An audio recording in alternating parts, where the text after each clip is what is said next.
In his groundbreaking work Muhammad in the Bible, Professor Abdul Ahad Dawud, formerly Reverend David Benjamin Keldani, a former Catholic priest, presents a provocative and meticulously reasoned argument that challenges traditional Christian interpretations of the Son of Man figure in biblical literature.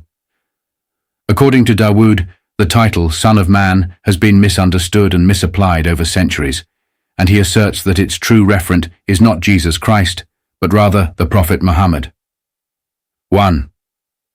Jesus' reluctance to claim the title. Dawud begins his analysis by addressing the silence of Jesus regarding the title Son of Man. Drawing from historical and textual evidence, he argues that Jesus consciously avoided adopting this title. In Muhammad in the Bible, Dawud notes that had Jesus claimed to be the Son of Man, as portrayed in the apocalyptic visions of the Hebrew Scriptures, it would have rendered him ridiculous in the eyes of his audience. Faced with Messianic expectations, Dawud suggests that Jesus had only two options: to either reject the Messianic prophecies as interpolations, or to embrace them fully by claiming the title, something Jesus notably refrained from doing.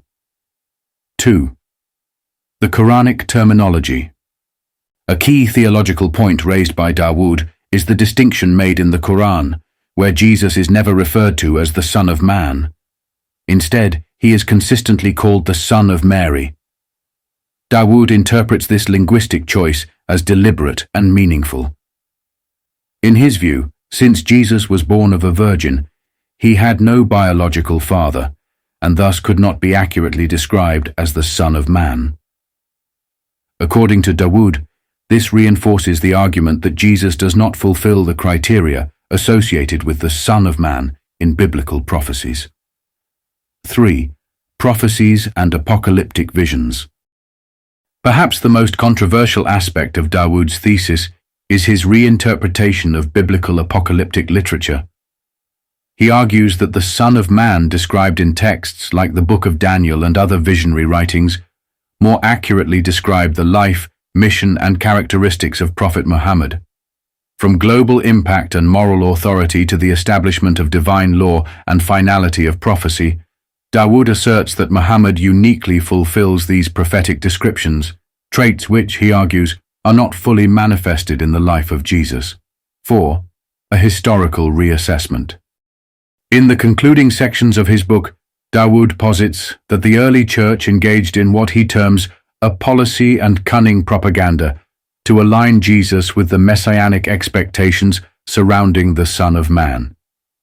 He contends that Jesus himself never claimed this identity, and that it was the later ecclesiastical narrative that retroactively applied the title to him in order to appeal to Jewish expectations of a coming Messiah. Instead, Dawud believes that Jesus deliberately left the title unclaimed, reserving it for the true fulfillment of the prophecy, Prophet Muhammad. Conclusion. Professor Abdul Ahad Dawud's Muhammad in the Bible offers a radical re-examination of long-held beliefs within Christian theology. By reinterpreting the Son of Man through a Quranic and historical lens, Dawud challenges readers to rethink the identity of the prophetic figure awaited in Jewish and Christian tradition. Whether one agrees or disagrees with his conclusions, his work remains a thought-provoking contribution to interfaith dialogue and comparative theology.